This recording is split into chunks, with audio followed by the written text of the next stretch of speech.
খুব ছোটোবেলায় যখন ক্লাস 6-7-এ পড়তাম, তখন যখন প্রত্যেক বছর এসএসসি হতো, তখন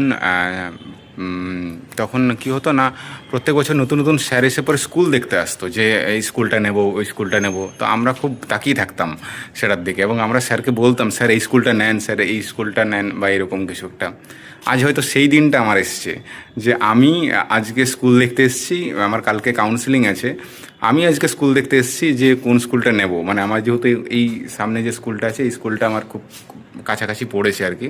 তো যদি এটা পেয়ে যায় তাহলে আমি হয়তো এটাই নিতে পারি, নইলে হয়তো আমাকে একটু দূরে যেতে হবে।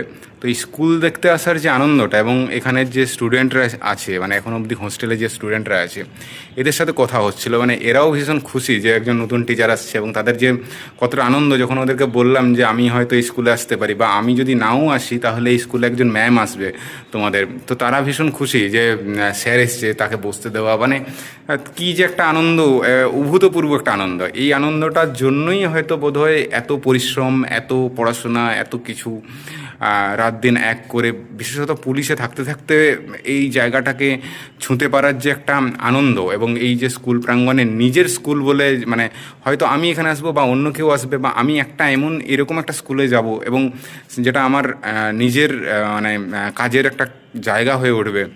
এটা ভীষণ একটা ইচ্ছে ছিল আর কি, এবং সেই ইচ্ছেটার যে আজ স্বপ্ন পূরণ হচ্ছে, এটা মানে ভাষায় প্রকাশ করা যাবে না। আমি ভাবলাম যে একটা ভিডিও বানিয়ে নিই আর কি, মানে দেখতে দেখতে আসলে ছোটোবেলার ওই কথাগুলো মনে পড়ে যাচ্ছিলো, যে অন্যান্য স্যার ম্যামরা যখন আসতেন স্কুলে, তো তখন কীরকম একটা অ্যাম্বিয়েন্স থাকতো। তো এক্ষেত্রেও তার ব্যতিক্রম হয়নি, মানে আমার ক্ষেত্রেও সেই একই অনুভূতি হচ্ছে আর কি। হয়তো সময়টা কিছুটা পেরিয়েছে, অনেকটা সময় অপেক্ষা করতে হয়েছে হয়তো এটার জন্য, কিন্তু ভীষণ একটা ভালো লাগার একটা অনুভূতি তৈরি হয়েছে।